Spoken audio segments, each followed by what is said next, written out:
నువ్వు నీ ఫ్రెండ్స్తో కలిసి 8 lakhs ఇన్వెస్ట్మెంట్తో మనందరి ఫేవరెట్ బిజినెస్ అయినటువంటి డీజే బిజినెస్ చేద్దాం అనుకుంటున్నావా? అయితే ఈ వీడియో నీకోసమే.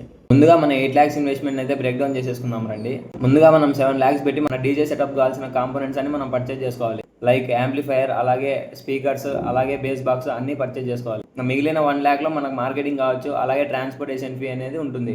మనం డీజేని పర్చేజ్ చేసిన తర్వాత మనం ఖచ్చితంగా లైసెన్స్ అండ్ ఇన్సూరెన్స్ అయితే చేయించుకోవాలి. ఎందుకంటే మనకు రేపు పక్కన ఏదైనా యాక్సిడెంట్ జరిగితే మనకు లాస్ కాకుండా ఉంటుంది కాబట్టి. మనకు ఒక మంత్కు 5 to 7 ఈవెంట్స్ దొరికినా కూడా, యావరేజ్గా 5 ఈవెంట్స్ అనుకున్నా కూడా మనకు ఒక్కో ఈవెంట్కు 20,000 ఛార్జ్ చేసినా కూడా 1 lakh రూపీస్ అయితే అవుతుంది. ఇప్పుడు ప్రజెంట్ ఉన్న సొసైటీలో ఏ ఒక్క చిన్న ఫంక్షన్ జరిగినా డీజే అనేది మ్యాండేటరీ ఖచ్చితంగా ఉంటుంది. ఈ 1 lakh నుంచి నువ్వు నీ మెయింటెనెన్స్ ఖర్చులు అలా తీసేసినా కూడా నీకు ఒక మంత్కి ఈజీగా 60 to 80K అయితే ప్రాఫిట్ ఉంటుంది. ఇది సీజన్ లేనప్పుడు. ఒకవేళ మనకు సీజన్ ఉన్నప్పుడు లైక్ వినాయక చవితి, అలాగే మ్యారేజ్ ఫంక్షన్ అప్పుడు నువ్వు 30,000 రూపీస్ కొని చార్జ్ చేయొచ్చు. ఇంకా నీ డీజే బిజినెస్ ఇంకా ఎక్కువ గ్రో కావాలంటే నీ మార్కెటింగ్ అనేది చాలా ఇంపార్టెంట్. నువ్వు మార్కెటింగ్ ఎంతైతే చేసుకుంటావో అంత డెవలప్ అవుతుంది నీ బిజినెస్.